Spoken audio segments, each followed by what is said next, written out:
Malaysia Chapter Interstate Tourism Networking Forum 2023 in collaboration with Webinar Yayasan Tunku Fauzia SIRI23. So let's move to our next agenda, the first panel sessions.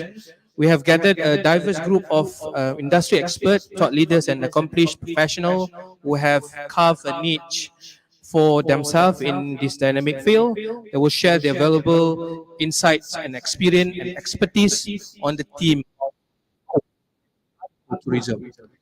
The first panel session will be moderated by our distinguished guest, Adjunct Professor Anthony Wong, the Managing Director of the Frangipani Langkawi Resort and Spa. Before we invite our moderator to be on stage, allow me to share some interesting facts about him. Adjunct Professor Anthony Wong Kim Hui has been a pioneer in tourism since 1974 and has seen many changes for the last 47 years in tourism. He is the founder of Asian Overland Tourism and Hospitality Group since 1976, has been recognized globally with many awards, and was even invited by the United Nations New York to speak at the Rio Plus 20 Earth Conference in Rio, Brazil in 2012 on sustainable green hotel. He is an associate fellow and has been in the field regionally for over 30 years. He proudly runs the greenest hotel in Asian, Frangipani Resort in Langkawi for the last 17 years. He is the secretary of MAHO, Malaysian Association of Hotel Owners, and board members of Malaysian Green Building Council. And he has been teaching green sustainable hotel for the last 10 years for Malaysian Association of Hotel, MAH. He is board member of PATA, Pacific Asia Travel Association HQ, and appointed as international speaker on ecotourism sustainability in Asia Pacific for the last 30 years. He is also the winner of the many local and international awards in tourism and hospitality in his 48 years, and many more remarkable achievements. So, without further ado, please welcome Adjunct Professor Anthony Wong.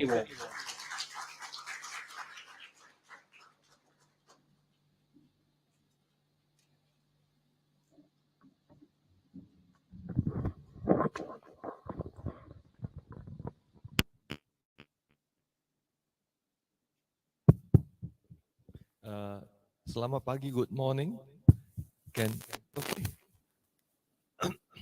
Good morning, YB Wan Badaria and Datuk Musa, Saludin and Shah on the MAHO board.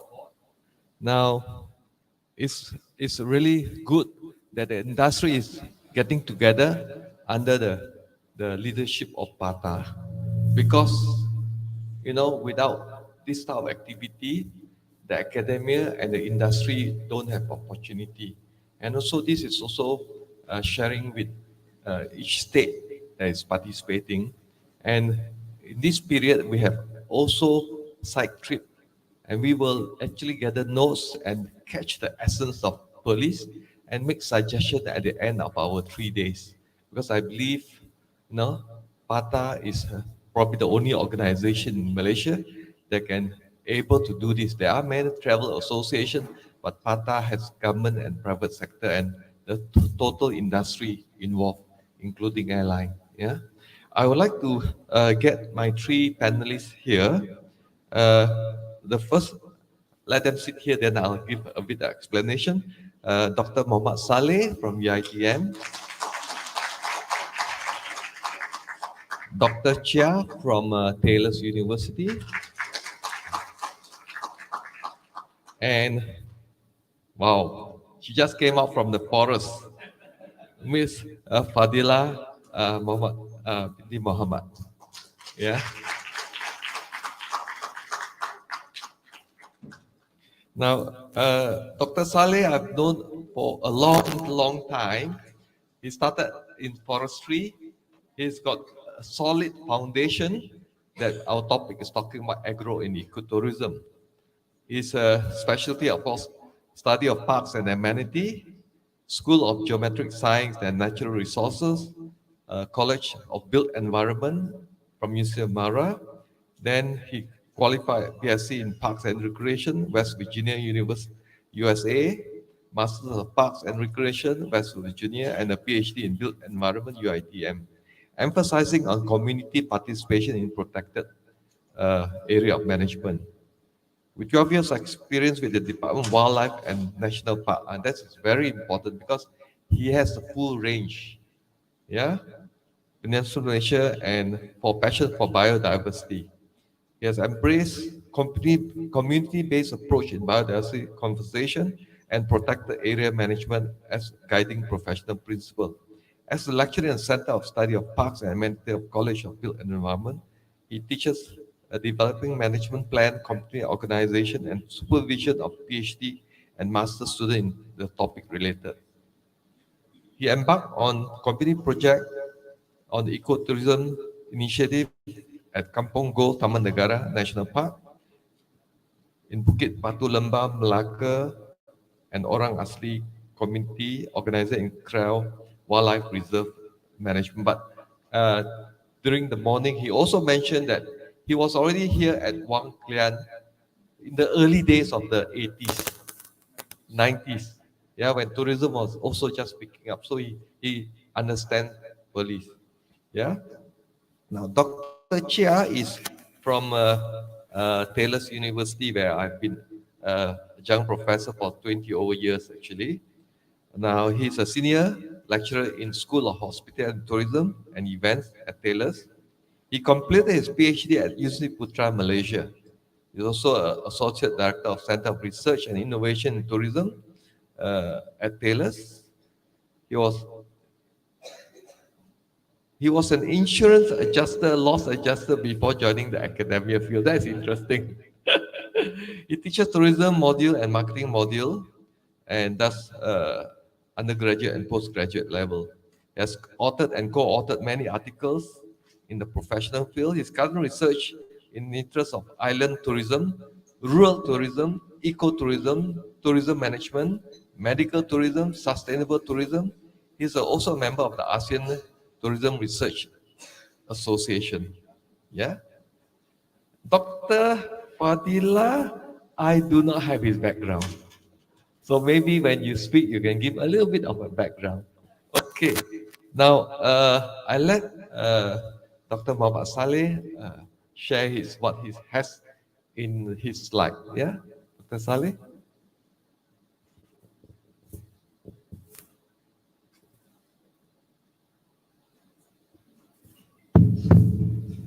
Okay.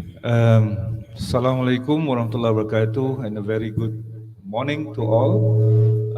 I will mix my presentation in bahasa and in English, since mana yang senang lah kot. And then PERLIS has been tidak asing lah. It's not alien to me lah. As an old man, I finished a lot of my young days in PERLIS, Wang Klian, Bukit Rongkit, Gua Kelam, of course, Wang Burma. I watched Timah Tasuh tenggelam, Kampung Timah Tasuh tenggelam. I witnessed the water rise up and everything, and it has been interesting. And apa yang saya boleh lihat what I can see that from those days, early 90s, 91, 92 until now, PERLIS has changed a lot, and I've been frequenting PERLIS quite often as well. And I've seen that PERLIS has some promising, not some lah, a lot of promising potential for further future amazing growth in tourism, especially to ecotourism. And as a lecturer, I will feel odd talking sitting down while my slide behind me. So I have to take the opportunity to stand. And I was not used to stand behind a rostrum. And in our classroom, it's not this cold, you know. So yeah. I'm a convert. I started with as a wildlife officer in Perlitan, and we always talk about conservation. And we are dealing with approach, how we going to improve conservation of species and whatnot. Bro Kentoi, Macaca actoides, if I describe it correctly, the taburan is in Perlis and Kedah, Hulu Muda area. But Perlis has been prominent since before. And saya pernah tengok, saya tengok juga YouTube, ya, watch the YouTube, nampak sekarang lagi bagus. Tepi jalan, cross the road and everything, and it's very interesting. So, dulu saya dah buat wildlife management, and I found out that people who have wildlife management background, biology, zoology, we always think about the science part of conservation, how to deal it from science. We never attempt to look it from the social perspective. Can the social perspective, can social solve conservation issues? So we have ecotourism and whatnot. So today I will bring you the other approach that I've been championing for so many years, which is I will show you some example, the community-based approach in this dealing with all these issues. So, tajuk besar lah, nampak dahsyat kan, the role of industry in supporting community. So the role of industry nanti I will let you to think lah and tell me what is your role. Okay, and okay, we go to the next slide. So this is your ITM SDG initiative actually. Before my tenure finish as a head of Center of Sustainable Community Development UITM last January, for 5 years we started the center and we developed some community-based project with these objectives. Okay, we started with research. Most people, industry ke government sector ke, saya cakap terang aja lah ni kan. The perception is, alah, orang akademik kan, doktor, you do research only lah, nothing on the ground, you write paper, that's it. You naik pangkat, Professor Marga, Professor, and that's it. Kan? So, but actually there are a group of us. Tak nafikan lah yang itu berlaku lah, doktor. But to tell you, there are a group of us who are really holding the field and we try to impact on the ground. We try to impact it on the ground. My PhD study is actually study 10 communities in Taman Negara from Kuala Tahan, 80 kilometers upstream. I can be proud saying that I'm a candidate, PhD candidate yang tak grad on time. Because it's 80 kilometers, 10 villages, rural, by boat. No way you can do it in 3 years. So I'm not a good student. My collecting data aja 2 tahun. Kan? So what we did in our UITM is that when we do all this research, social research, a lot of social research, we ask question, how do we impact the community itself? So from my PhD study, I said, buku sudah dapat, title sudah ada, those people are my respondent and friends and families for 5 years during the data collection and all that. It's not fair for me if I don't go down and, you know, kita kan ada recommendation section. Kan, takkan recommendation dalam buku je. At least many, one on the ground, cantik lah kan. So that is what drive me to, after PhD and then do it on the ground. So I embrace the concept in my study to put it on the ground. The community-based approach. So this is what we call in academia translational research. So I encourage academia from research. It need to be not just fundamental and applied. It need to be translational. Translate it into on the ground. Translate it to the social, to the society, to the industry. So that's my encouragement lah. Orang yang nak pencen bulan lepas, YB. Bulan depan. 1 bulan 9 pencen. Ini last event wakil UITM. So what we did is that our project, we build capacity to help people, to help the community so that they can work together, you know, within the context of sustainability, of course. Tell me if the time is up. Lecturer boleh cakap 6 jam. Okay, so that they were sustainable biologically, culturally, and economically. You can read on your own. Objective number 4 of our center is very ambitious, creating a sustainable communities, but mungkin not during my lifetime, maybe during my predecessors. Mungkin during my pensyarah-pensyarah yang muda, dia akan dapat community yang sustainable. Okay, next slide, real quick. Some example what we have done. We have worked with this first community in Taman Negara, Kampung Gol, 8 kilometers from Kuala Tahan. Everybody knows where is Kuala Tahan, right? Big tourism hub in Pahang. And this village is before Kuala Tahan, 8 kilometers before. The problem is, all the surrounding village, they never get the spillover effect. Tourism has been all the time focused in Kuala Tahan, 8 kilometers away. So we started with this project. 2 village, Kampung Gol, Malay village, and Kampung Orang Asli, Sungai Tiang, Orang Semak Beri. So since 2015, my study is 2012, 2013, 2014, and then 2014 we start doing the project. Kampung yang ada 30 buah rumah saja, 30 houses only. No, we come in and they don't know, they don't realize that they have a tourism product. Apa ada kampung kami? Nothing, kata dia. Rumah semua kiri jalan habis. Nothing. But they are interested to do this.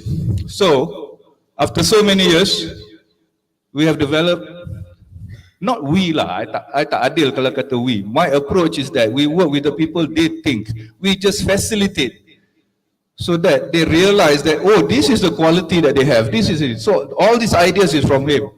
So we started together with the community, develop products, tourism products, traditional crafts, and of course after many years the conservation ideas comes in. Kita tak boleh masuk kampung, saya orang conservation, saya tak boleh masuk kampung, marilah kita berkonservasi. Orang hutan tahu lah kan, dia kata api balik, betul? Dia kata api balik. So our approach is that we touch the pocket first, changing the mindset towards conservation.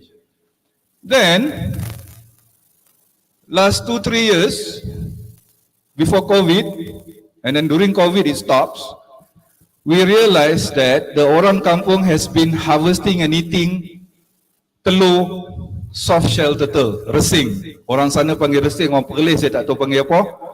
Kan, bukan tuntung tapi resing. So that time the name is just resing, local name. Nak tanya orang kampung scientific name, masalah kan. So kita pun search, kita agak-agak ini soft shell. Kita pun start do some literature work and we found out Malaysia ada 4 species of soft shells. So we don't know which one is which yang dimakan ni. And then we try to work with perhilitan and then we get a special permit because it's endangered. And then we start a first hatchery project. And then true enough, from the 4 species we have, our first hatching a year ago, 14 ekor keluar from 2 species. Asian giant soft-shell turtle, very rare, and also Asian narrow-headed soft-shell turtle. 2 species. So from 4, we managed to get 2 critically endangered species. Fully managed and run by the community. Dekat kampung dia hatchery ni. Harvester bagi kita telur, kena educate dia. Start mula-mula bayar RM5 sebiji. RM5, mahal. Kan? 2 minit. And then sekarang dah berjaya and then we still collecting and we are planning to reintroduce it back to the river. And then they have their own 26 acres of bird sanctuary, hutan protection, tanah pinggir kampung, hutan tanah negeri dapat daripada pejabat tanah 26 acres for birds, replanting of 3 species yang burung makan. Now they have recorded 170 species of birds there. And of course birding tourism, every tourism is a big money. RM500 satu kali orang masuk bawa. Orang yang biasa birds tahulah fees dia tak murah. So they manage the thing. Kampung mana ada interpretation center dekat kampung? Kampung dia ada. Okay, interpretive center. Balai Raya lama tak pakai, convert jadi interpretive center. So my student comes in and tolong and whatnot. Next slide, quickly. And also we have in Kelantan, Kepulauan Tumpat. We also have a project there. Already like 4 years. Di Kampung Gol easily dah 8 tahun, 9 tahun dah. We still with them. And then we also work with the local people and help them develop tourism potential there. Next slide, real quick. Anthony dah marah dah. Bukit Batu Lebah di Melaka, my students, masa dulu dia selalu ikut saya buat kerja. Dia graduate, dia kata boleh tak saya nak balik kampung, nak buat kat kampung saya. Go ahead. And dia dah berjaya dah sekarang. Buat di kampung dia, Bukit Batu Lebah. And then in Krau Wildlife Reserve, working with the Jahud and the Cek Wong to solve some protected areas issues with develop ecotourism potential in their village. So less pressure to the protected areas. Sekarang kampung dia pun dah ada produk daripada budaya, daripada culture, pertanian, nature dan sebagainya. Okay, so the impact, you boleh read there. We have impacted the we have impacted the national policies through our work. We have impacted the national policy. National policies dah tulis, tapi kita capai.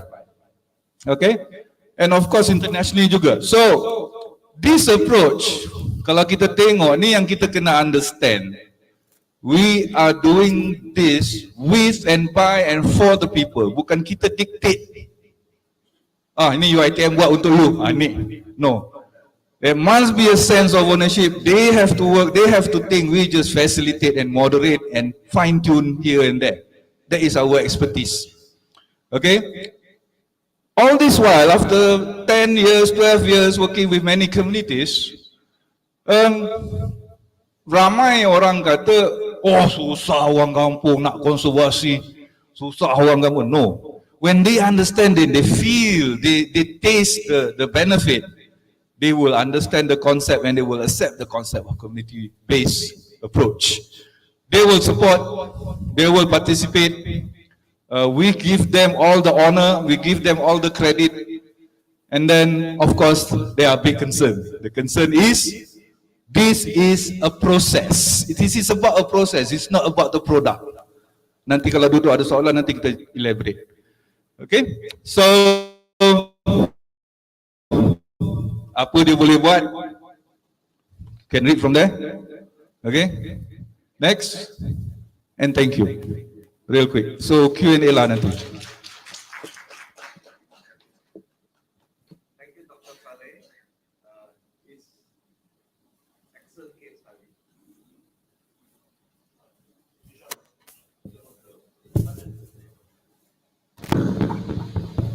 Yeah, excellent case study because he's been in the industry for a long time.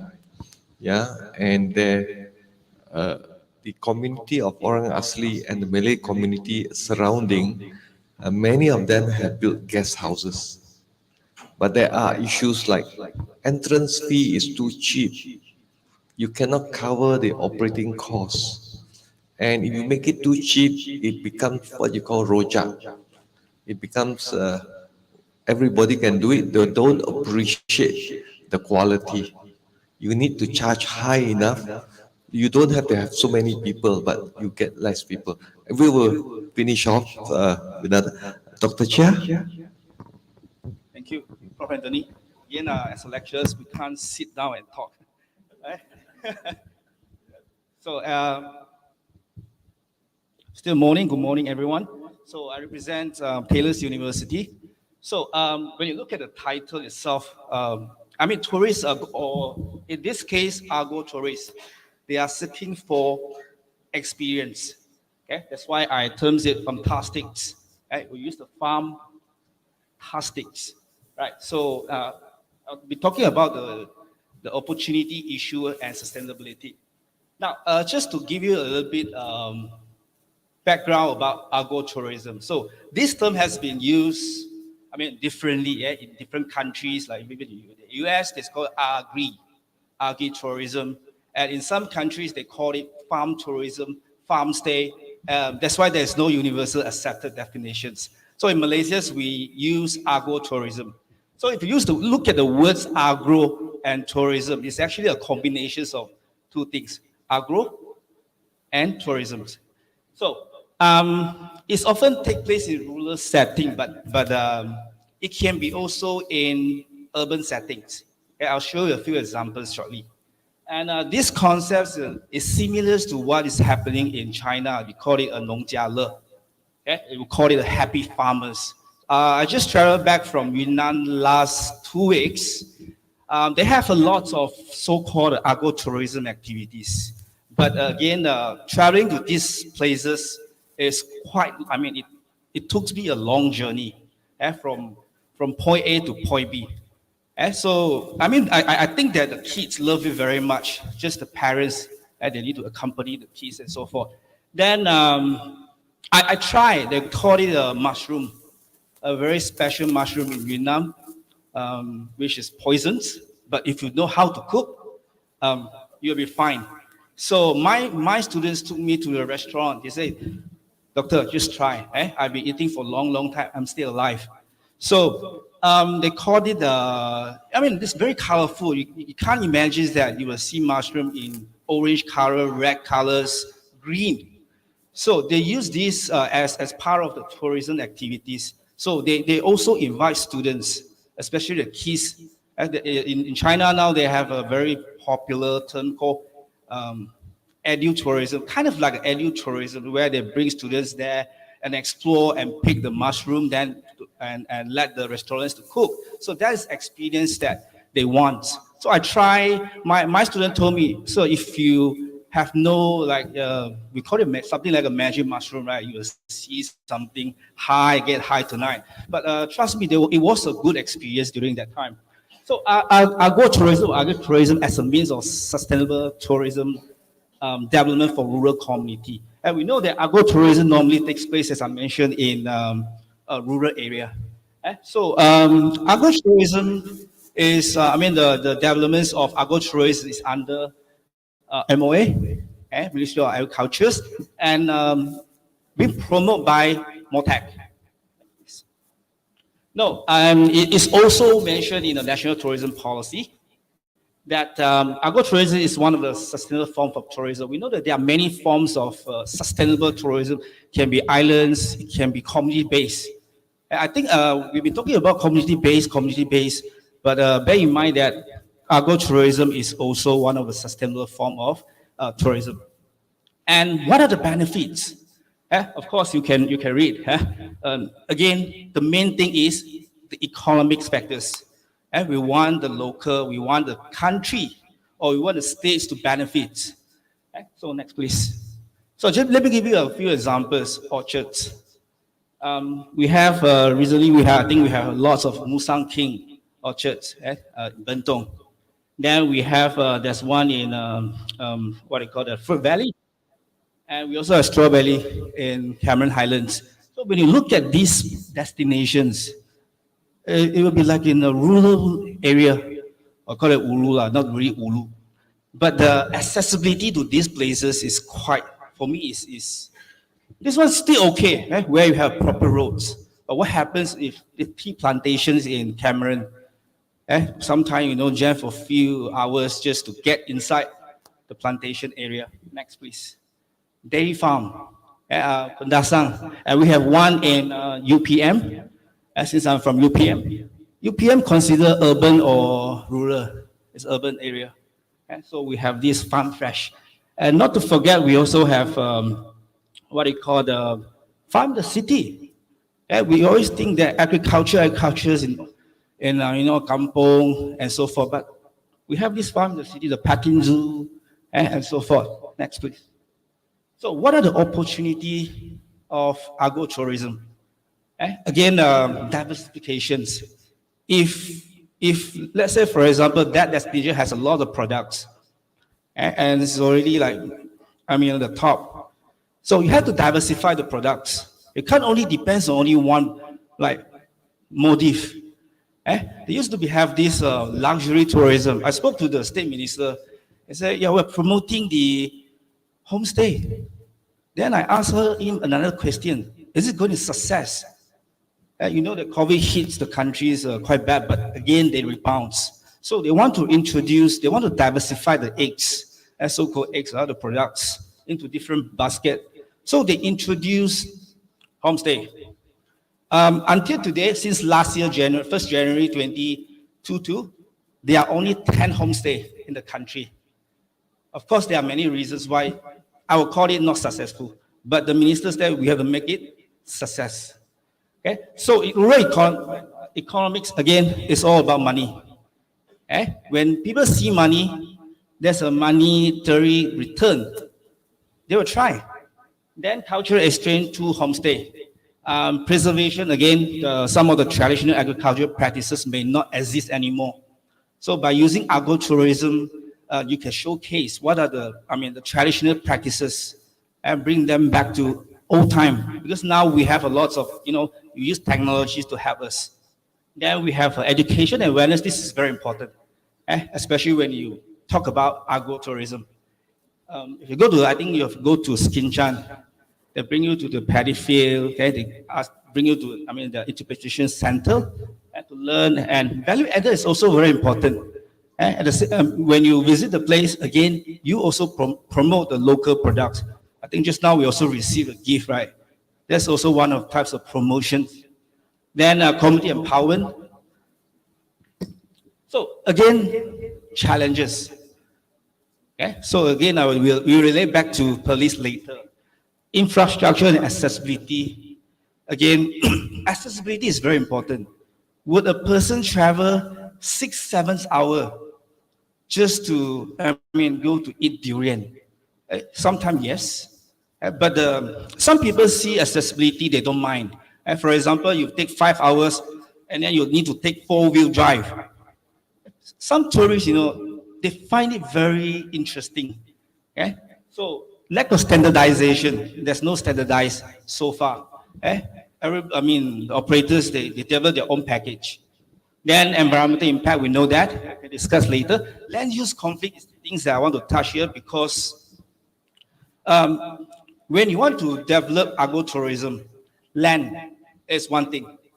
That's why they end up with the case in Bentong, where the state government and no choice has to destroy the trees. And Orang Kampung, they have a lot of land. But whether they know how to convert the land into business, and then limited market awareness, they don't know. They think that this is just a small market. Okay, I don't need it. Skill and training, again, is very important. Regulatory challenges. That's why you have to, what we call to think about the regulatory, this law, because it involves land. Okay, my junior last 2 weeks, he said he's trying to, take a license, agro-tourism. So I say, are you dealing with Ministry of Tourism or are you dealing with the Jabatan Pertanian, MPSJ, the local council? Because the license because you're running a business, you must get license from the council. So there are a lot of things, dealing here. And I asked him this question last year. Until today, the business never set up because of a license. So season variability. I was told that we miss the what they call the harum manis, right? It's seasons. So what happens if season change? Then tourists come here nothing to enjoy. So it makes them disappointed. And health and safety again is about food. We eat. So safety is very important. Cultural sensibility if you run homestay. Technology integrations. So this is quite new. And market competition. Okay, within Malaysia's and also internationals, maybe we have a delegate from Thailand. Maybe they're doing better than us. So we want to learn from them. And finally, high investment. Investing in agro-tourism is not cheap. It's not something the Orang Kampung can afford. Okay, where you want to build things, it costs a lot of money. What happens is flood, or during maybe monsoon. So it destroys everything. My student, my junior farms was destroyed. And we have spent 100,000 just to rebuild. Thank you. So police, again, go back to the questions. Is it an untapped agro-tourism market? I would say yes. Before I come to police, when my boss sent me here, I was thinking, why police? I said, boss, why send me to police? Why no other place? The journey it takes me about 5 to 6 hours. I wake up, just go. But I think it's worth it. And when along the journey, when I arrive here, I see very beautiful destination. I mean, the cave and everything, the landscape. Okay, so again, this one is I think they should police people should be proud. Like if you talk about Bentong, what's that? Durian. So it's an icon. I guess how much is this durian worth? It's in Sanya just a few months back. How much they bid for this durian? Guess how much it costs? It's similar to Musang King. Okay? They just piloted this. I mean, they want to make it as agro-tourism, site and eco-tourism. Guess how much? Huh? It's a 6.91 kilo. How much it costs? Okay, so 388,888. It's about 245,000 ringgits. Just one piece. Of course, this is the first durian that dropped. So this is a promotion, is to let people know, the whole world know that, yeah, they have durian in Sanya, in China, not only in Malaysia or Indonesia or Thailand. Okay? So again, we have seen a lot of good tourism products, okay, in PERLIS. But again, it goes back to one question. Would you willing to travel 5-6 hours just to spend a few hours here? When I look at the video presentation, I can see that the state can attract adventure tourists. All the rock climbing, they will stay, of course, because they need to climb early morning, and they will try others destination. So for agro, so I think the state government needs to think something. They have a good plan. Actually, when we look at the plan, the strategic plan. Next, please. Yeah. Okay. I went to this place yesterday. It's very beautiful where we are going tomorrow. And next, please. Next. So some of the key takeaways for the prospects and investors. Again, local sourcing and support is very important if you want to run a business with the local people. Community engagement, and we'll talk about it later, maybe during a sharing session. You must understand the local regulations. Then education awareness, again, for me, is very important. Okay. Then again, certification and standards, very important. Whether you have an eco, organic, certified, a label, something like that. Because now we know a lot of tourists, they will read. They will read first, are you eco certified? Okay, so these are some of the models I don't want to explain. It's more academic, This is a framework for sustainable tourism. They use it in Zimbabwe. And maybe you can, again, not to forget UN SDGs. No matter what you do, link back to the SDG. This is more to food and agriculture. And tourism is similar. Okay, but here we want to focus agro. Okay, agro. Food and agriculture in the 2030 agenda. Okay, so again, go back to UN SDG. Thank you very much.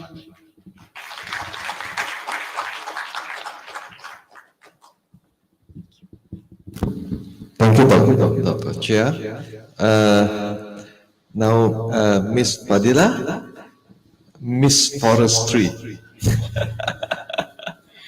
Okay, thank you, Professor Anthony.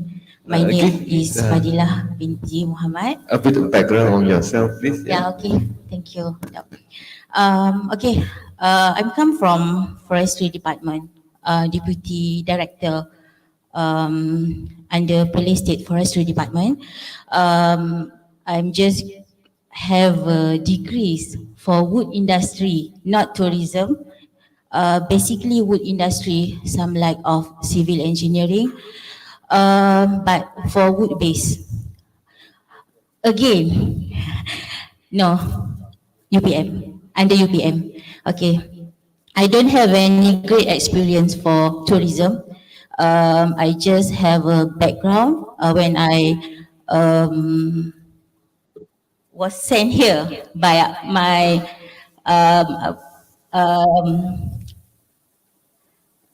by my director to service in PERLIS, then I get involved indirectly for tourism. I think just about 5 years experience here. Okay, maybe next chapter I will go somewhere, some state. Okay, then that's all for my background. Okay, then I will ask for the guest. I will present for dua bahasa, Malay and English. But what a great experience here, because I will share this stage with Dr. Dai, Mr. Chia, and Prof. Anthony, talk about tourism.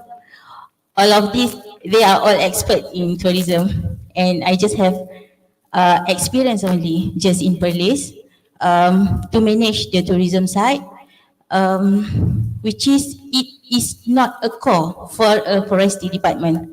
Okay, next. Okay, for PERLIS, we have 13 HSK, permanent forest reserve in PERLIS. We just have 13, which is covered around 10,870 hectares, just around 13.4% from the PERLIS state, and we have PERLIS State Park around 7,358 hectares, which is conclude all the Nakawan range. Okay, all the Nakawan range already gazette under PERLIS State Park. Okay, next. Okay, orang selalu tanya, kenapa perhutanan PERLIS kita manage kawasan pelancongan, kenapa bukan tourism side, kenapa PERLIS Forestry Department, which is bila orang cakap Forestry Department, loggers semua get involved dengan Forestry Department, but we have already we divide permanent forest reserve for the two types of forest, production and conservation forest. Okay, which is production, of course we have logging, quarry, mining. Then for the conservation, we have eco park, virgin forest for researcher and etc. Because we have we already divide for 12 class of forest. Yeah. Okay, then. Okay. Saya nak cerita pasal PERLIS State Park. Okay, saya nak cakap macam mana saya nak racun semua hari ni. Kenapa perlu datang PERLIS? Kenapa perlu melawat PERLIS? Apa yang special di PERLIS? Mesti semua tertanya, apa yang menarik PERLIS? Apa yang PERLIS ada? Negeri paling kecil, negeri yang underrated, tapi kita ada PERLIS State Park. PERLIS State Park covered from Kuala Perlis to Taliban National Park. 36 kilometers in Perlis and 2 kilometers in Taliban National Park. Okay, this is business park. Business park at Arcade Niaga Wang Kelian. Again, forestry terlibat dalam business park pula. Sebelum ni kita kata dah logging, jadi kawan dengan loggers, quarry, tiba-tiba manage pula business park. Okay, here. Okay, inilah PERLIS State Park. Dekat atas tu, information center of PERLIS State Park. Kita letak semua valuable things yang ada di PERLIS State Park. Even pokok lekir, bunga lekir. Siapa tahu PERLIS ada bunga lekir? Bunga lekir ni saya rasa sinonim dengan PERLIS tapi tak diwawarkan. Cantik bunga dia, tapi saya pun tak letak dalam slide ni. Okay, then sebelum tu, okay, kita ada Denai, Putra Denmark. Kenapa Putra Denmark? Sebab Putra Denmark ni yang bagi sumbangan untuk kita bangunkan PERLIS State Park. That's why sebagai kenang-kenangan kita letak nama Putra Denmark. Dan kita ada mini Stonehenge di PERLIS, which is yang ni cerita semua berkaitan Kampung Wang Kelian. Okay, next. This is viewpoint Wang Kelian. Pagi ni saya dapat gambar yang cantik daripada staff di sana. Sebab dia cloudy. Bila dia cloudy, hujan semalam, memang cantik dia punya view. Okay, next kita racun. Ini antara bila cloudy lah paling kiri tu. Itulah keistimewaan viewpoint Wang Kelian. Kita ada gerai-gerai yang kita support community punya business di sana. Dan inilah antara gambar di viewpoint wakilian. Okay, next. Uniqueness of State Park. Okay, tadi Dr. Saleh ada cerita berkaitan Beruk Kentoy. Beruk Kentoy sekarang ni sinonim dengan Perlis lah. Beruk Kentoy, dia punya muka, dia punya bontot, minta maaf, memang warna merah. Itu specialnya. Dan kita ada komuniti yang aktif sebab Jabatan Hutan Negeri Perlis dan juga SUK Negeri Perlis ni, kita tak boleh promote untuk kita sendiri. Kita terpaksa libatkan komuniti yang mana Jabatan Hutan menjaga hak komuniti sebab hutan bukan belongs to Jabatan Hutan. Kita tolong menjaga sahaja. Yang mana yang ni komuniti yang direct involved adalah, saya bagi kredit to Perlis Nature and Wildlife. Dia buat betul-betul research berkaitan Beruk Kentoy, which is dia dah kenal pasti. Ketua Beruk Kentoy ni nama dia Kacak. Dia orang letak nama. Kacak ni biasanya kalau bernasib baik kita jumpa selepas je daripada viewpoint menghala ke Taman Negeri Perlis. Biasanya antara jam 2 hingga 3 petang di kawasan sana. Okay, then kita ada Cik Putih. Cik Putih ni wife dia lah yang support dan juga baby lah untuk lahirkan baby. Cik Putih ni menarik sebab warna dia memang ada silver lining sikit. Dan inilah Beruk Kentoy dari segi dekat dan dia hidup secara berkawan. Okay, next. Keunikan Taman Negeri Perlis, Cycle Civicola. Ada research berkaitan pokok bogak. Pokok bogak katanya hidup dari prehistoric lagi, zaman sejarah. Dan kita ada white crown, dia duduk dekat area viewpoint Wangkelian. Banyak pelancong AV tourism yang daripada AV tourism daripada Singapura dan juga Thailand kalau tak salah saya, daripada state ada Kelantan, Penang, Johor dan Selangor pun datang bertandang bila dia nampak ada burung hantu. Okay, next. Special yang tu. Kita ada Gua Burma dan Gunung Perlis. Kita buat exploration lead by community. Kita train community, kita bagi capacity building untuk community untuk diorang untuk diorang gain some experience dan juga untuk jana pendapatan lah. Okay, this is Gua Kelam. Gua Kelam kedua yang ni. Memang yang ni adalah laluan sejarah yang bawa biji timah keluar daripada Gua Kelam. Dan ni Gua Kelam satu. Gua Kelam satu ni memang common. Semua orang boleh masuk. Bayar RM2 sahaja untuk dewasa, RM1 untuk kanak-kanak. Then untuk OKU dan juga orang yang berumur 60 ke atas adalah percuma. Okay, next. Yang ni Gua Kelam 2. Gua Kelam 2 sangat cantik. Explore dia hanya 950 meter sahaja.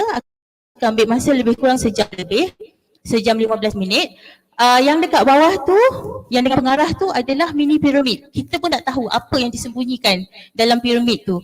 Yang kalau dekat atas tu, saya nak tunjuk betapa besarnya gua, ada nampak saya kecil-kecil. Okay, next. Okay, kita ada juga galeri Gua Kelam yang which is cantik. Rumah cermin. Rumah cermin ni pun Perlis tak ada apa. Jadi kita terpaksa create some activities. Kalau just nak datang Perlis untuk ambil gambar, experience tu tak cukup. Hanya 2 minit, lepas tu kita dah terlupa dah betapa hebatnya Perlis. Hebat Perlis. Okay, then virtual reality. Yang ni first virtual reality yang ada di Malaysia saya rasa.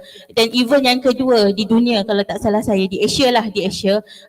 First Vietnam kolaborasi dengan National Geographic. Tapi dekat Perlis ni kita kolaborasi dengan PTSS.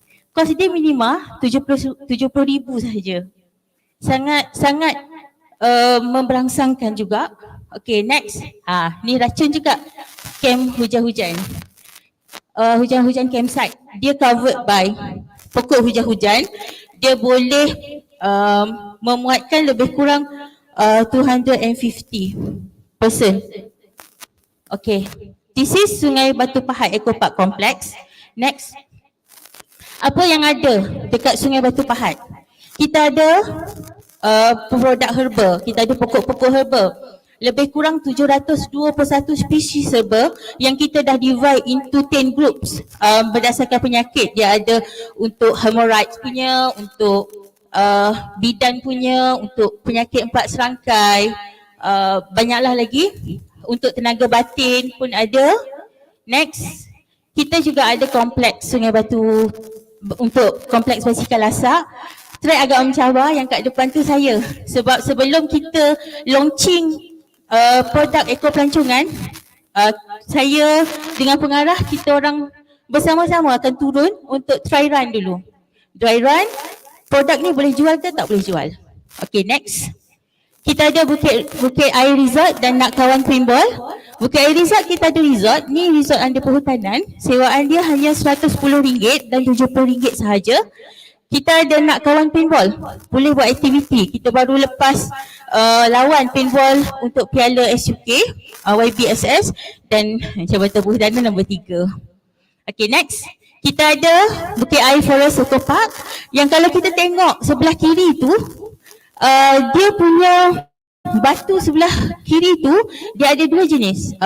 Ini empangan jawatan dan juga stromatolite. Usia dia lebih kurang 475 juta tahun dan dicalonkan sebagai salah sebuah tapak jumpak di negeri Perlis. Okay, then kita ada yang terlindung malu-malu sikit tu adalah glamping. Kita ada glamping site juga dekat situ dan kolam renang dalam Jabatan Perhutanan. Tiba-tiba ada kolam renang. Apa specialnya? Kalau kawan-kawan Jabatan Hutan Negeri lain terpaksa tutup musim tengkujuh dan juga musim kering, Jabatan Hutan Negeri Perlis buka sepanjang masa kolam renang ni. Sebab kita still dapat collection. Nak kawan base camp, kita ada juga tapak perkhemahan yang menarik, RM15 saja per head untuk bermalam kat sini. Okay, next. Issues dia banyaklah. Kita ada lack of consistency because ada perbezaan bila pegawai berpindah, kemungkinan besar akan ada risiko untuk ni. Dan kita less kreatif. Sebelum ni banyak kawasan terbiar, kita hanya bangunkan kawasan yang terbiar tu dengan bajet yang minima untuk bangunkan kawasan ni. Sebenarnya kita divide by 3 cluster lah. Bukit Air tadi kita under family punya riadah. Untuk Gua Kelam under Extreme Park sebab kita ada salah satu tapak rock climbing yang telah dimasukkan dalam dunia. Even Datuk Nelson ada dekat sini. Datuk Nelson pun akan bangunkan Gua Kelam Base Camp dekat kawasan tu, merealisasikan cita-cita School of Climbing, saya rasa salah satu tempat dia. Dan kita memang ada masalah dengan tourism package lah, tak synchronize. Okay, saya terpaksa bagi tahu isu kita di sini. Dan kita ada limited tourism agent sebab saya rasa dekat Perlis hanya 3 sahaja yang ada. Dan ada budget restriction lah. Sebab tu saya kata kita hanya bangunkan based on budget ada. RM20,000 cara RM20,000, RM50,000 cara RM50,000 sebab we are government bodies, not corporate punya. Then lack of maintenance sebab kekurangan budget tu lah. No consistency.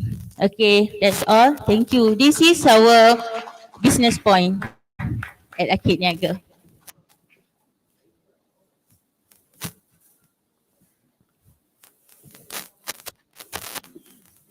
Okay, we've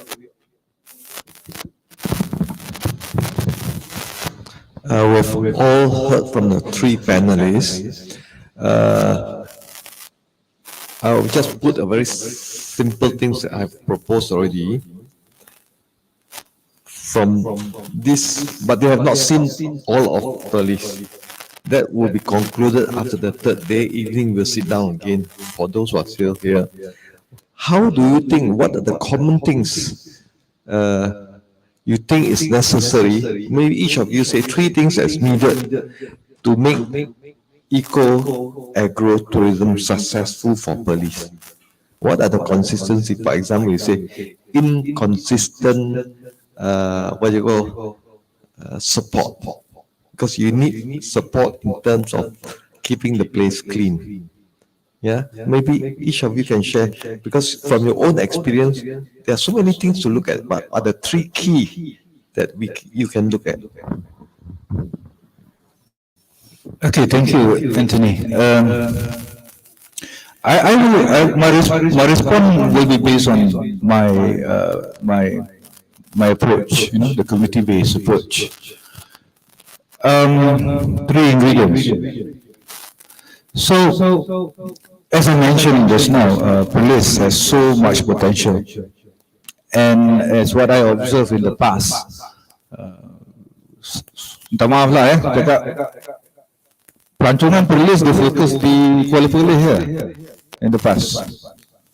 Yeah, and then that also because people want to go to Langkawi, and then kita tak pasang jaring di negeri PERLIS. Saya dengan orang kampung istilah saya macam tu je. Orang 1 tahun 100,000 orang pergi Taman Negara, kita kampung dekat-dekat tak pasang jaring, saya kata. Dapat 20,000 setahun pun jadilah. Satu orang belanja 100 kat kampung kita, 20,000 setahun, kampung tu kaya. Kan? So, but ini dulu pandangan saya, dulu pandangan saya. My view in the past, it has been a laluan pass through to go to Langkawi, and the trap is only in Kuala Perlis. But bagi orang yang biasa agak boleh, we have Padang Besar, we have Mata Ayam, we have so many places lah, Sungai Batu Pahat and so on. So in terms of community, I work in Wang Klian before.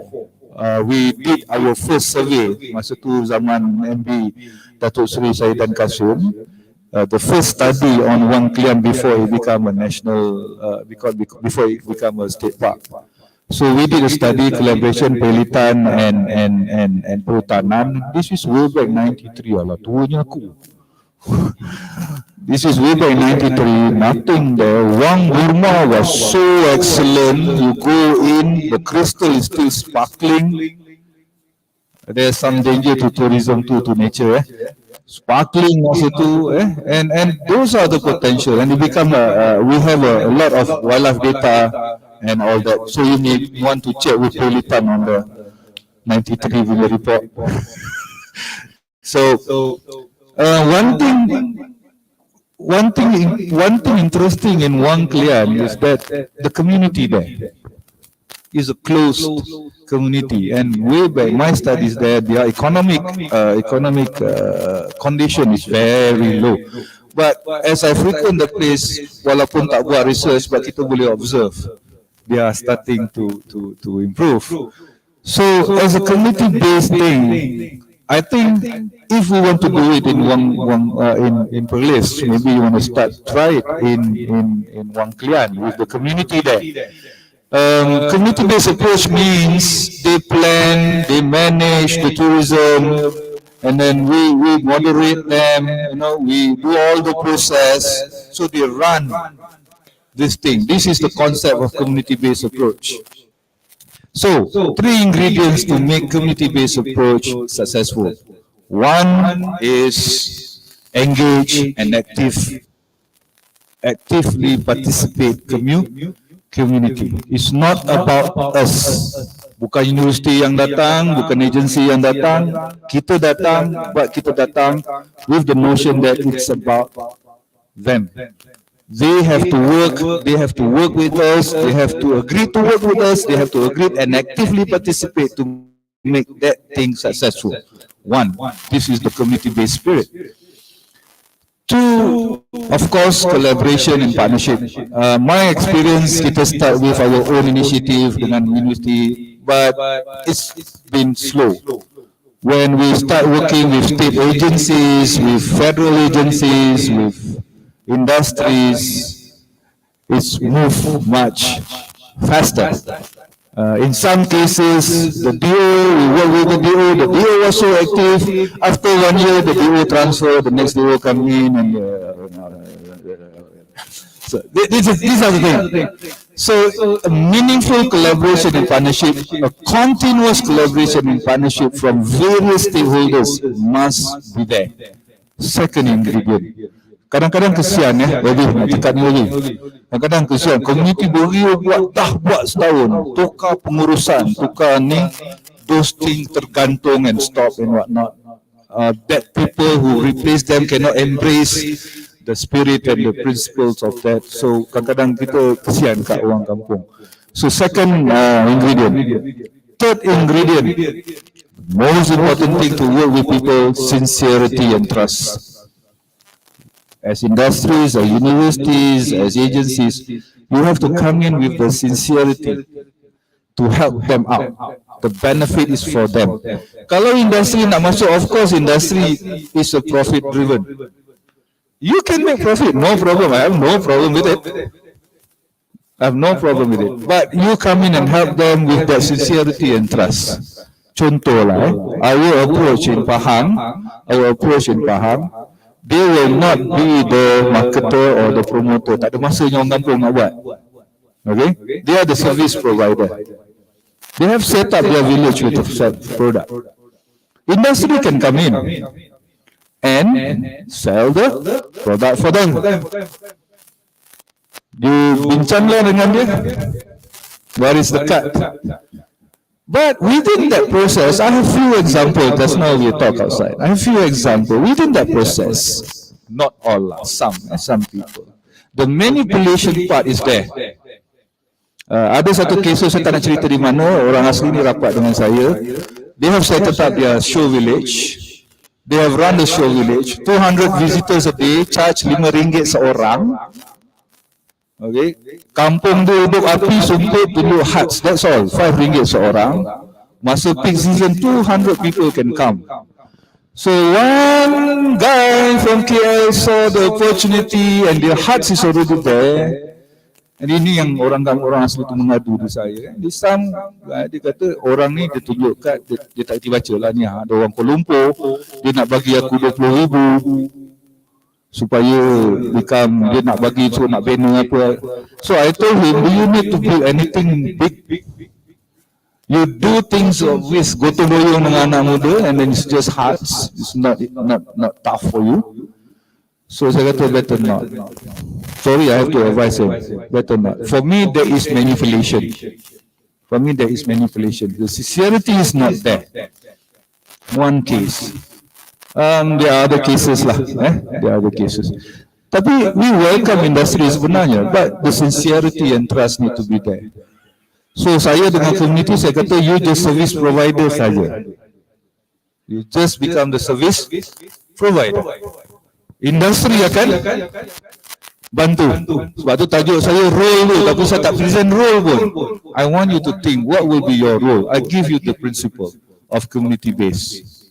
Right. So maybe you can take from there lah. Okay, thank you. Three ingredients.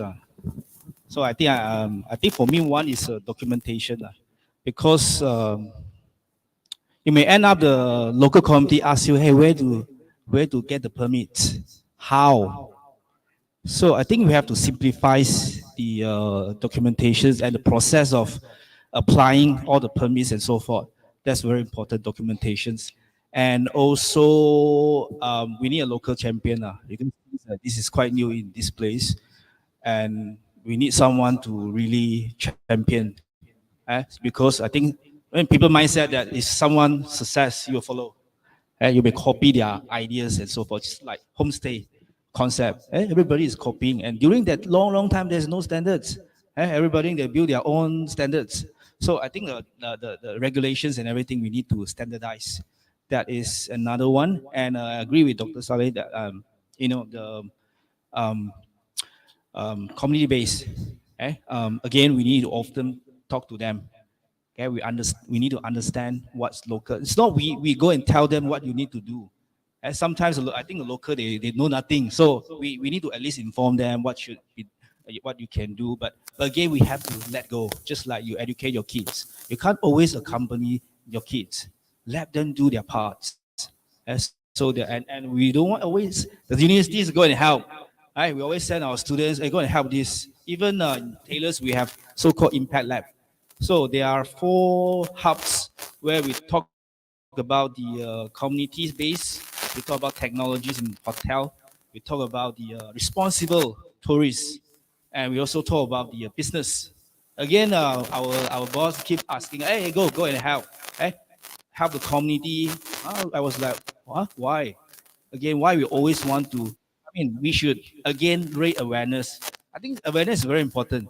It's not like, oh, this month or maybe UITM come next year, tailors. So I think that's enough lah. So we have to think again. I think communications, dialogue with the local community is very important. Oh no, I think I got 3 already. Documentation. The process of documentation, legalize it. I think the process of getting all the documents done. You know, not even this actually. If you look at in universities, we always get students complain. If this happens in my country, they'll be sacked. So we want things to happen smooth lah. Again, when people complain, they start to viral. So this gives a very bad image. Then I thought about documentations. I thought about this community base, the empowerments and so forth. What I learned, you always think kita universiti macam pandai sangat. You go to the village, you learn from the people. Yes. Yes. PhD juga sekecil macam tu. You learn from there a lot. You know, so don't go in thinking that we are the experts. Don't go in to the rural people and kampung people think that we know everything. Don't think that we're going to teach them something. Teach us. We go in that we want to learn from them. That is what I gain lah, my experience. PhD is just a tip of the kuku saja. There's a lot out there to learn from these people. Yeah, by talking with all the communities, actually you learn a lot. Even last time when I was in Sampona, I still remember during the intrusions with all the police and everything. I know the law, you know. They told me, yeah, you cannot do this. I learned. I mean, as a researchers, we thought that we always on the top, but no. We always learn from the communities. And maybe the leaders or maybe just the normal communities. Saya teringat dulu masa saya study di Wang Kelian, zaman early 90s. What I'm going to talk about is the values of the people. Values yang kita sometimes fail to showcase dalam kita punya tourism produk. Masa saya buat survey tu, saya tak tahu lah makcik ni ada lagi ke tidak kan. Ada seorang makcik tua, dia duduk dalam rumah seorang saja. Di Wang Kelian tu, saya tak tahu, saya lupa nama dia. Duduk rumah seorang dan rumah pondok tu not much like a kandang kambing, you know. You know how she survived? Anak-anak dia tak tahu mana jauh. And she survived with the people, the community yang support dia. I masa tu you macam like, you know, ush. Yeah, you thinking about maybe ni jabatan kebajikan lah ni kan. No. The village people yang jaga makcik tua ni walaupun dia nak duduk di rumah tu. These are values yang kita bila ada rural tourism, things that we have to encourage and show to the other people, to the outsiders. These are the values. Ada satu student saya, dia study di Kinabalu, Pajak Gunung Kinabalu, dia punya thesis dia transcendentalism. Selalu kita orang nak pergi naik gunung for adventure, for this, for that, you know, kan? Transcendentalism. People come for spiritual things that we never explore. Kan? Suci. Gunung yang suci. So all this tourism, kalau kita nak letak lah, tourism values yang boleh kita, you know, highlight with our people, tourists. Okay, for me, saya tak banyak experience. I don't have any experience. Tapi I setuju dengan statement community based service. Because untuk State Forestry Department, kita collaborate, kita buat teamwork dengan community. Kita bangunkan Wang Kelian sebagai researcher center. Kita ada pusat kepelbagaian biologi negara. Kita train the community. Kita get involved the community. Kita give them a capacity building to the communities. Even kita ada peruntukan, I think a lot, around almost 100,000 for the community. We give the training. Terbaru last 2 days, I dekat hutan kan, since I kata I tak ada coverage. Kita bagi community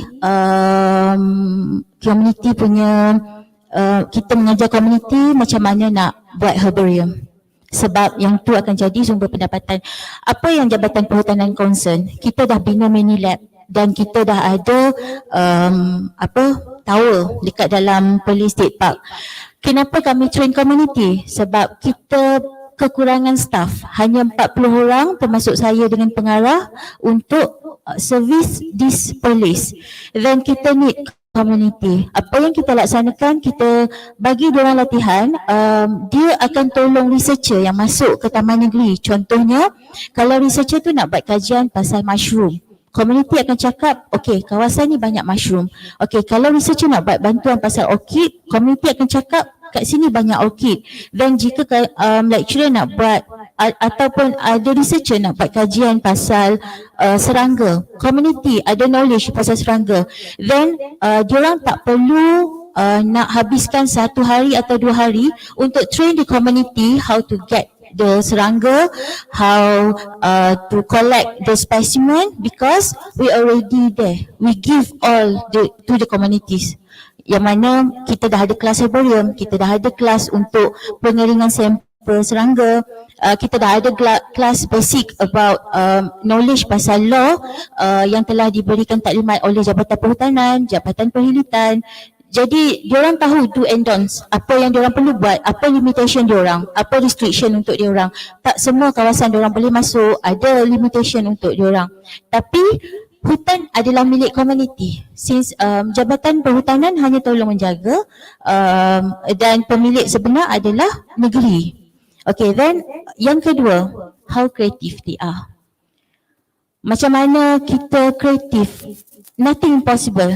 Jabatan Perhutanan kalau nak tahu, kita banyak bangunkan kawasan-kawasan yang telah terbiar. Kawasan yang dah lama abandoned. Kawasan yang orang kata gajah putih, tapi kita tak nak wujudkan ada gajah putih. Jadi kita recreate something new branding, yang mana macam business center. Yang tu kalau tengok banyak sangat komplain, banyak sangat orang bercakap. Tapi macam mana kita kreatif nak create, kita bina kincir angin, kita attract peniaga untuk masuk peniaga sambil kita menunggu siapa-siapa yang berminat untuk take over the business center tu. Then saya bersetuju dengan Mr. Chia, awareness. Awareness tu penting. That's why kita sentiasa encourage community berkaitan awareness. Memang yang tu yang penting. Sebelum apa-apa yang diorang laksanakan, awareness dengan knowledge. Yang tu yang penting. Okay, itu saja untuk Jabatan Perhutanan.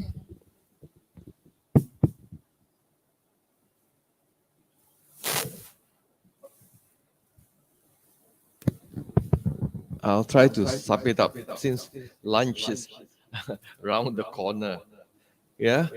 So when you talk about ecotourism, agrotourism, key ingredient here is you have to involve the community. If it's not ecotourism or agrotourism, yeah, community. And they have all the knowledge, but they are not aware of the beauty of their own area. So we have to educate them. One of the best way of education is actually you bring them to the city and show them what tourists like. The toilet must be clean, water available for them to wash.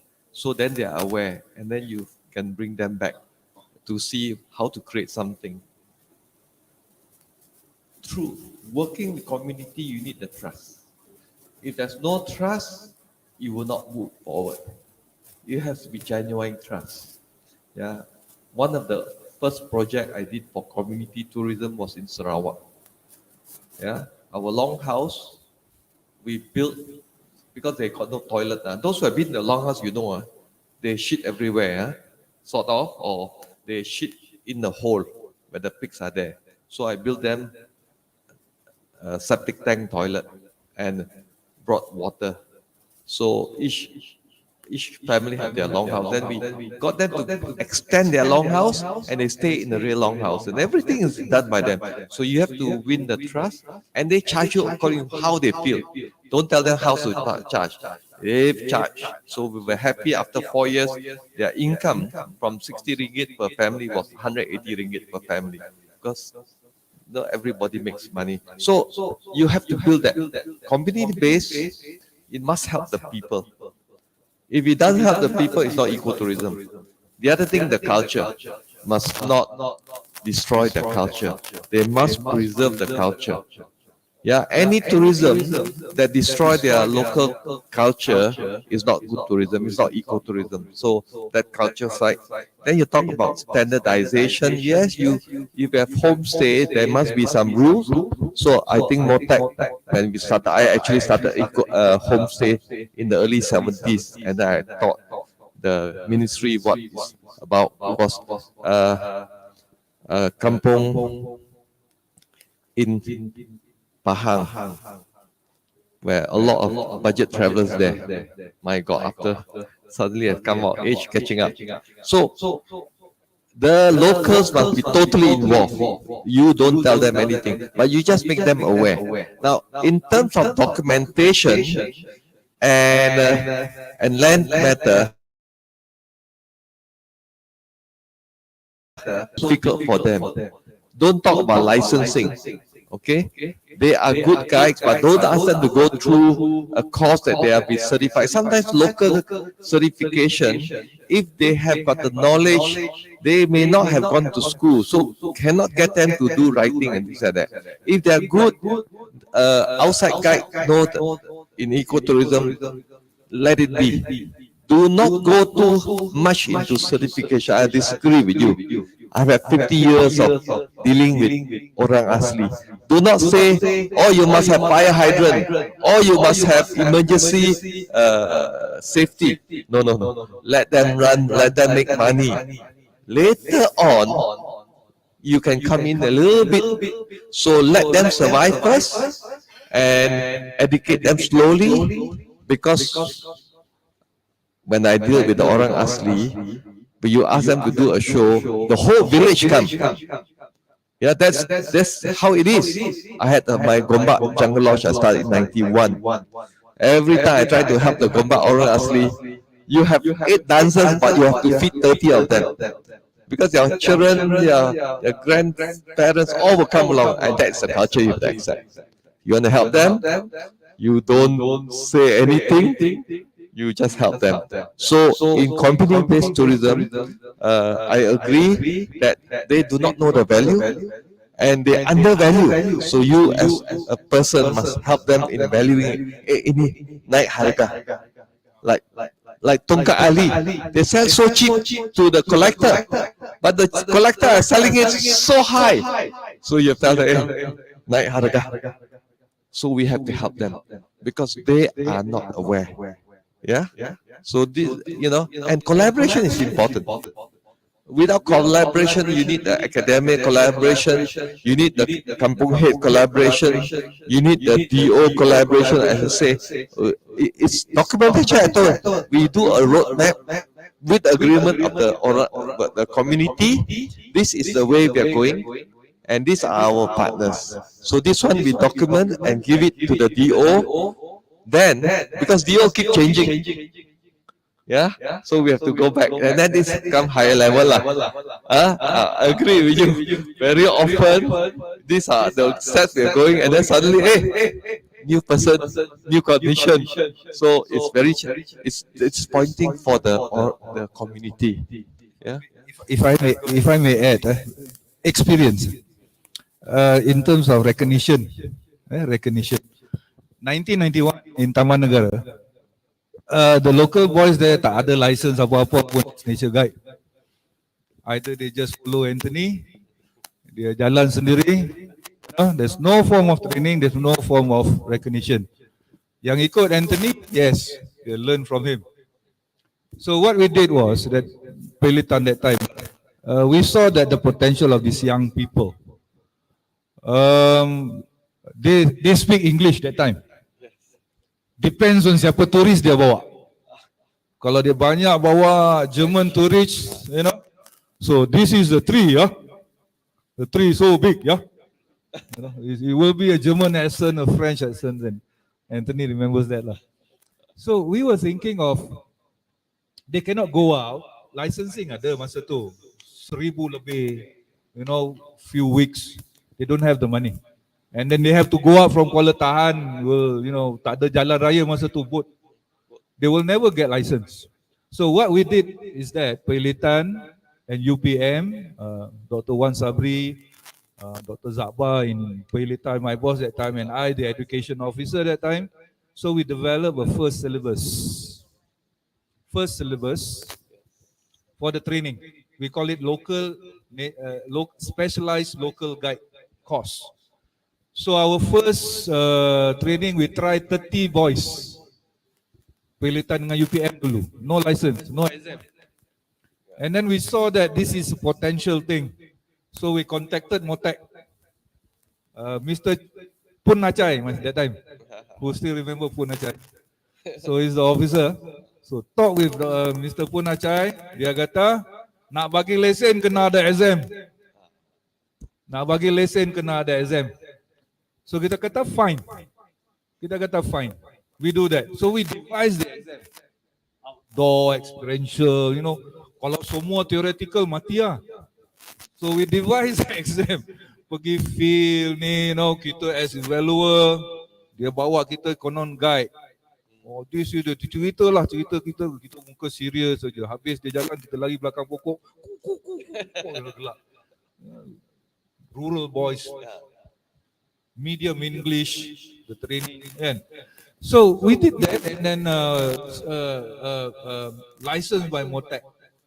The value is with that license, they can increase their fee, get proper training, and then interestingly, the module sampai sekarang bagai. Since 1991-92, it runs until now with changes here and there, and the program is still running. So this is good. So the impact is, in Kuala Tahan now, dah ada 140 registered local guide, and they have their own persatuan. So organization is important in terms of local people. Organizing the people, institutionalize in whichever form, as a cooperative, as an association. So they can become, this local institution can become a local movement in their areas, either for conservation and whatnot. And go back to in terms of values, this is the way I look. Maybe some people might not like it, you know. We have to change our mindset to in terms of awareness. We have to change our mindset to, as practitioners, as the industries. If we want to look at ecotourism, ecosystem, right? Definition boleh baca kan? If we look at that, never mentioned there, what is the value of ecotourism? So I would like to suggest, let's look at ecosystem not as commodity. Let's look at ecosystem not as commodity. Let's look at ecosystem, which is our responsibility as providers, as practitioners, to also look after our ecosystem that we bring our client. Right, Prenjefani is a good example lah. Campaign sikit nanti dia bagi saya duduk free. Okay, so please look at ecosystem not as commodity. Put more respect to it. Kan? Put more respect to it. And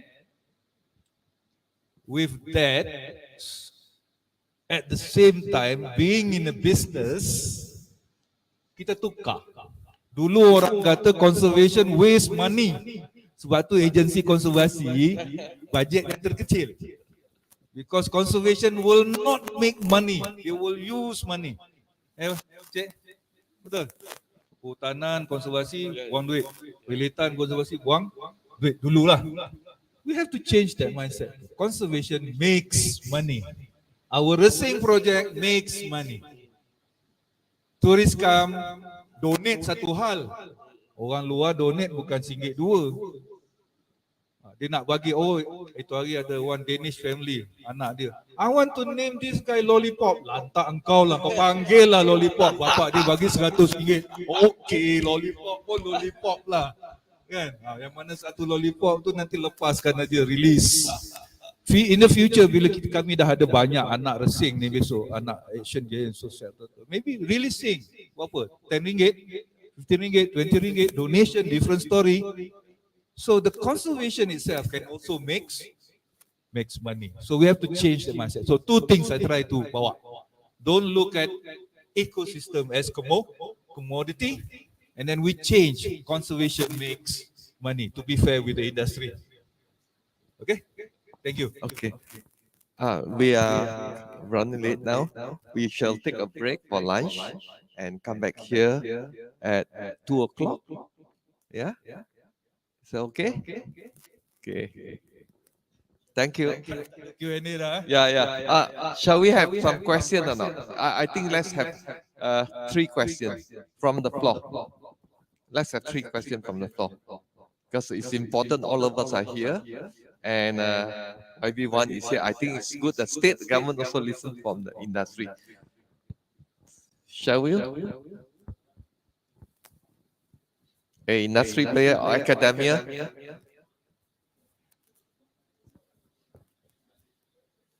No.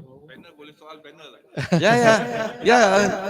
We like to see what is bugging you. At least something. Yeah. Guys, come on. You know, when you say conservation make money, you come to my hotel, every tree got named there, I charge them RM250 for 5 years. Yeah, instead of fertilizer, things like that, plant. So conservation, what I run in my hotel is exactly what I'm doing in ecotourism. We have our own agro-tourism there. So you can actually apply commercially into conservation. Yeah, you can. You tweak it out.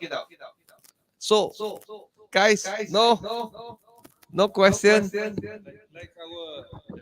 Like in Kampung Gol, in Kampung Gol, our place, they are big into fertigation. They are big into fertigation. Right now they use AB, AB baja. Okay, kita biar dia buat. Sekarang satu kampung tu 30 buah rumah tu saya rasa dah ada 6, 7, 8 people having fertigation. They make good money. And then now tourists come to see, you know, buah tu, dan tuan tanah itu cerita macam mana dia buat. And I have this guy, Mat Shukri ni. He's active in Facebook, update the process and everything, teaching people. People come. So what we try to do now is, from this successful person, we try to spread it to the other people. So they become advisor dekat dia punya kampung. Satu. Dua, slowly try to educate them to use pesticide kurang sikit. You tak boleh one shot, tak boleh pakai, tak boleh pakai kan. So maybe that is the way to create awareness. So community based can be anything, macam you kata. Okay, kalau tak ada soalan daripada floor lah, itu komen saya towards the end.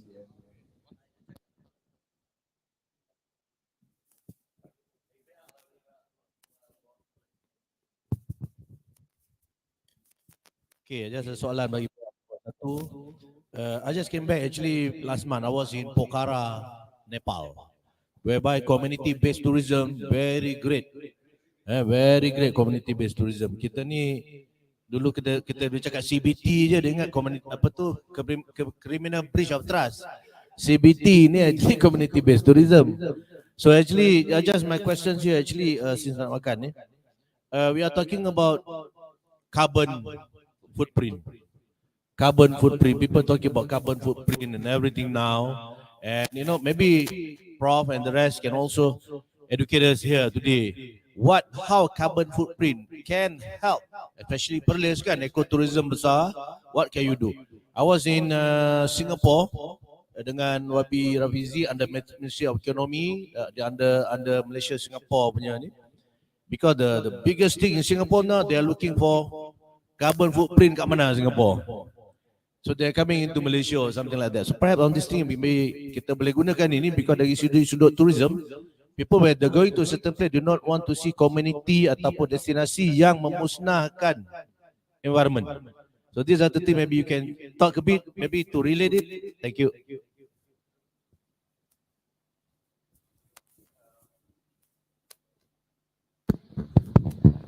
International studies have made. I was dealing with IHG, that means Holiday Inn Intercon. They look at carbon footprint reduction. It could be a local-based community, it could be a hotel that are certified green. They will pay more and they will come. So that's why a lot of international hotels now look at green certification. Yeah, and the formula is nature-based solution.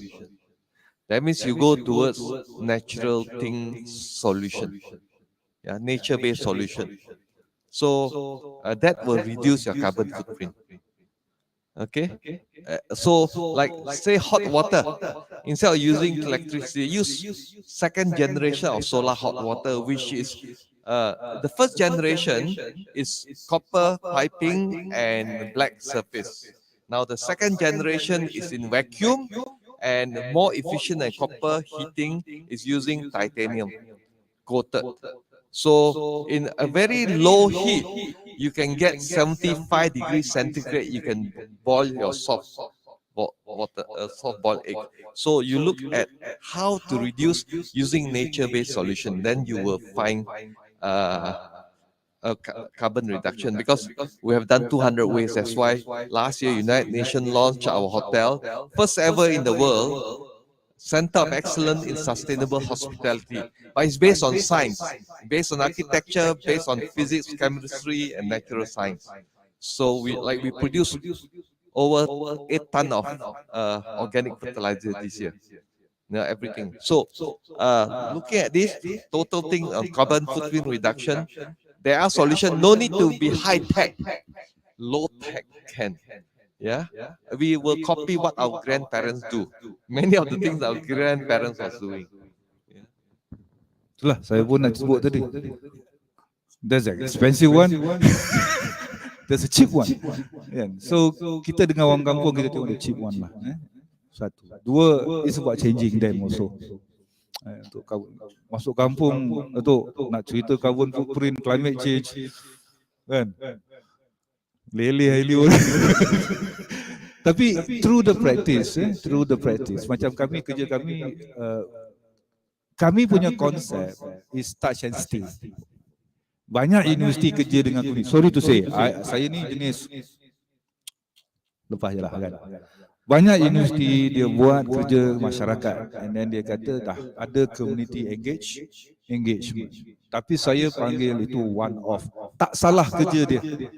Tak salah kerja dia, dia pergi one off, cuci kubur balik, bawa student pergi cuci kubur balik, kampung balik, fine. Tak salah kerja dia. Tetapi kita kena tengok, kami tukar konsep kami sebab yang itu kita tak nampak impact, Datuk. Kita tak nampak impact. So bila kita ambil konsep touch and stay, kita boleh monitor dia punya impact. Kampung yang kami bekerja dah 9 years. 6 years.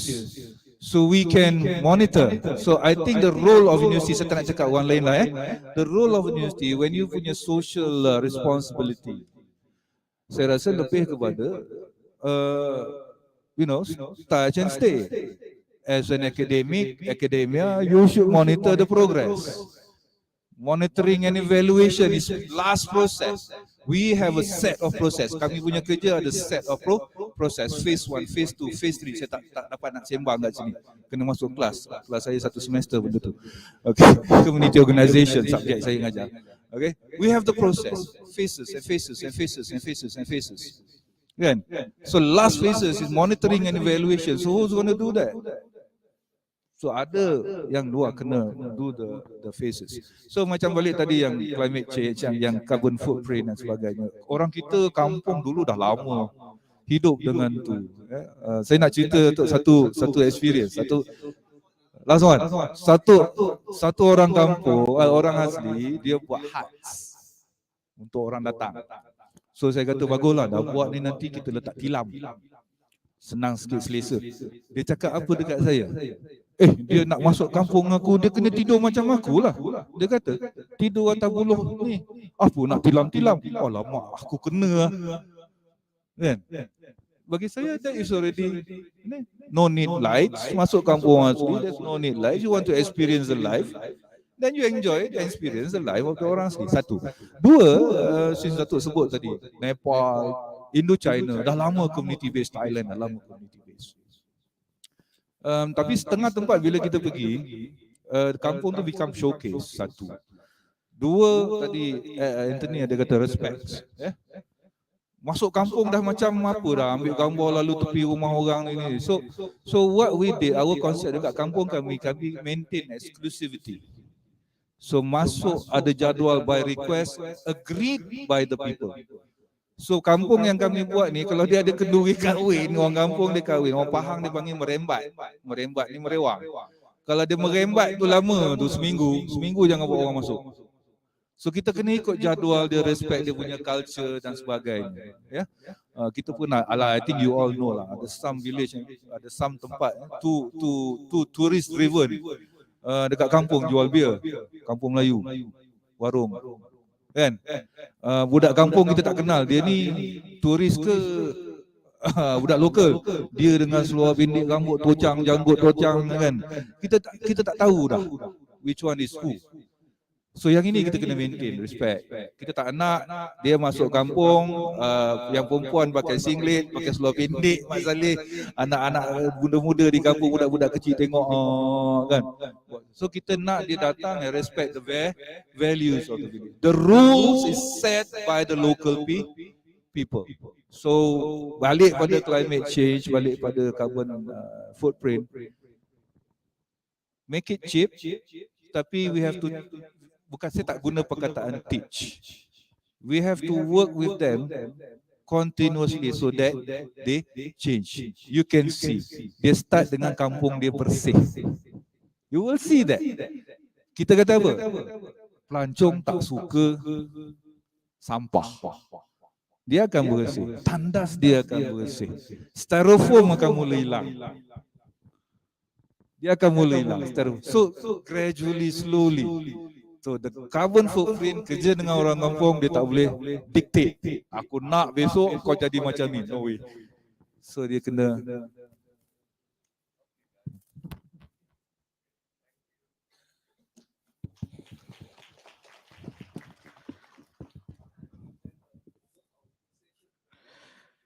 Thank you so much to Adjunct Professor Anthony Wong. I would like to request all panelists and moderators to stay on